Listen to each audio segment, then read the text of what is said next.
Good day, my drug insight family. Today, I want us to talk about one of the components or one of the properties of the pharmacokinetics, the bioavailability of drugs. I said pharmacokinetic property because bioavailability has to do with the rate or extent of drug absorption.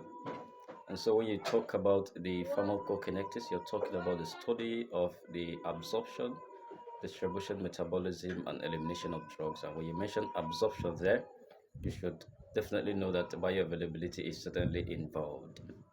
So, what is bioavailability, by the way? And bioavailability is the rate or the extent of drug absorption. Or, in other words, you can say bioavailability is a fraction of the administered drug that is available for systemic circulation. Let's say, for instance, you take 1,000 milligram of paracetamol. So that quantity of that paracetamol that will be available to initiate a pharmacological effect or to give you a therapeutic effect to alter a physiological control effect on cells of the body is the bioavailability of that drug. That fraction of that drug that is available for systemic circulation is what we actually refer to as the bioavailability of a drug. So, bioavailability makes up a very important property of the pharmacokinetic aspect of drugs. However, there are so many factors that affect bioavailability, but there are so many of them, of which I want us to just talk about just three, which is the route of drug administration, the formulation of the drug, and the metabolism. Basically, we have two routes of drug administration. We have the par entera and the entera route. Okay, par entera means around the GIT, and the entera means within through the GIT.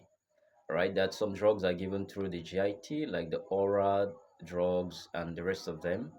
Then you have the par entera, the intramuscular, intravenous, and the rest, subcutaneous, intradermal, and the rest. So now, some of this route of drug administration has a higher percentage of bioavailability than others. For instance, intravenous route of drug administration has 100% bioavailability. Why does it have 100% bioavailability? Because it's given straight into systemic circulation, straight into the bloodstream that takes it around the body and alter that physiological control effect on cells of the body and bring about the changes, okay? The pharmacological changes, and it gives you the therapeutic effect that you actually want and desire. Meanwhile, oral drugs, like let's say you take a tablet of paracetamol, is not going to give you 100% bioavailability because not all the strength or the dose of the drug you give that is going into systemic circulation. Why? Because there are